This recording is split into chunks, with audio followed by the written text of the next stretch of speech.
This is the week of the dog. I'm not gonna lie. For me, this is the week of the dog. I'm taking so many dogs this week, and it does not stop here. Illinois travels to Penn State. Okay. 18.5 point favorites. Penn State is. Now we know that James Franklin loves to cover just about more than any other coach in football. And I don't think Illinois necessarily matches up perfectly, 1-to-1 physicality wise to Penn State. I think they have some dudes though in that front seven that it's not like they're going to give Penn State problems, but I think they can hang. And I think Luke Altmaier under pressure has really impressed me this season. Would not have said that last year. Would not have said that preseason that I would expect that from him, but he's looked really good under pressure. The 4 sacks that he took against Nebraska were pretty brutal. Those are drive killers. If he gets sacked another 4 or 5 times this game, could be an issue, but I I like Penn State to win, okay? But I like Illinois to cover in this game. I really do. I really do. How do you feel? I'm with you here. Luke Altmaier last year in this game was terrible. I Mm-hmm. mean, absolutely terrible. He has been much better.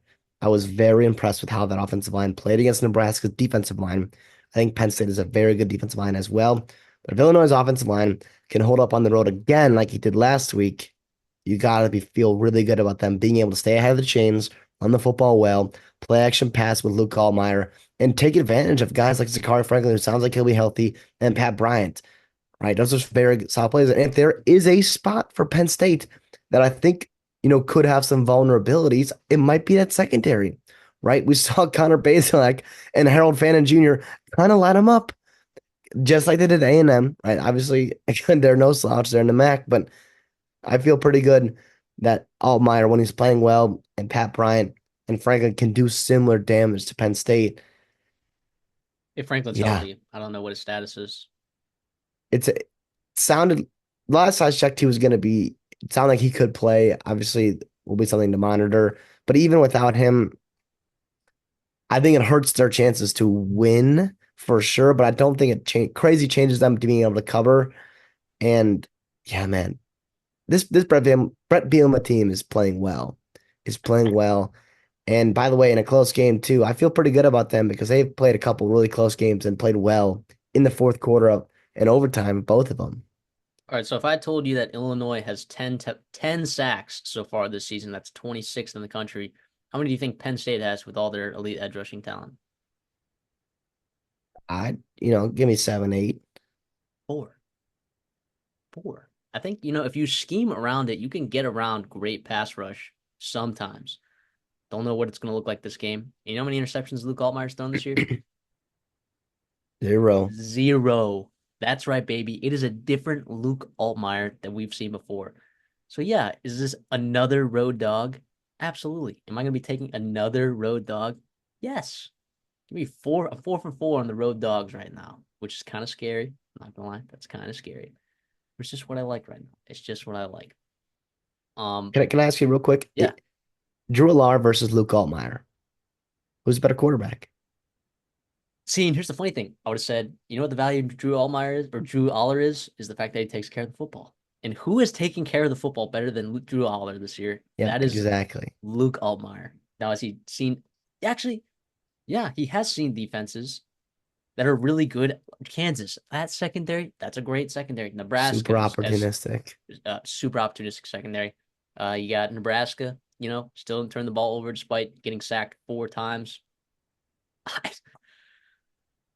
Or didn't throw an interception, I guess.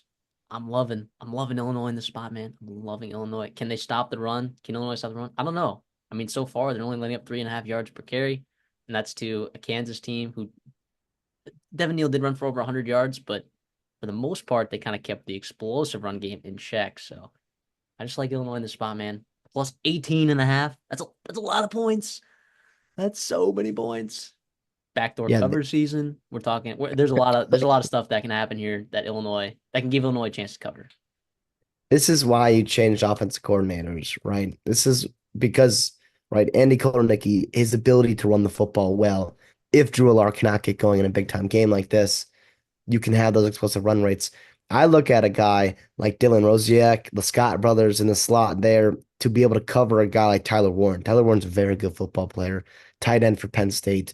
That could be a difference maker, I think, for Penn State. Him and Harry Wallace, those are guys they're going to have to rely upon in this football game, along with obviously Singleton and Kay Allen and Millar, of course. But I think we saw Penn State when they played close games last year like, on the key third downs, like nobody was separating. Nobody was, whether it was the scheme, whether it was the play, the lack of talent, whatever it was, nobody was separating. Tyler Warren and Harry Wallace have to get going to be able to play, or Trey Wallace, I think is what it is, but have to be able to separate and keep drives alive because if you get Illinois going, if they can still run the football with the stable of backs, including Caden Fegan and Luke Altmaier can not play from behind and kind of play within script and not get too adventurous, that's a really dangerous football team on the other side of the ball there. So Penn State has to stay on their game. They have to start fast. And on the other side too, it's going to be a rowdy environment. I mean, James Franklin called for like a whiteout energy. Obviously, I don't. The time it is a night game there, so the Penn State whiteout game is in for Washington. I think it's in late November. It's in November for them, so obviously not going to be this game, but they're going to need that crowd there. They're going to need that crowd there. But Illinois also went on the road to Nebraska against a pretty hostile environment and won last weekend. So, Yeah. and they had, by the way, they had the extra day off. Now, I think Penn State's coming off a bye, if I'm not mistaken. I mean, Or no, still no, something to no, think no. about. No, they pounded Kent State, They remember? potted Kent State. They were off the So it was bye a week bye week. before. Yeah, yeah, yeah. So they had two straight bye weeks, basically, to correct from Bowling Green. But yeah, I like Illinois. I'm glad you're with me here because I don't see any. I can see Penn State. There's a world where Penn State obviously wins and covers, but Yeah. I just don't have. There's no convincing me, right? There's no convincing me.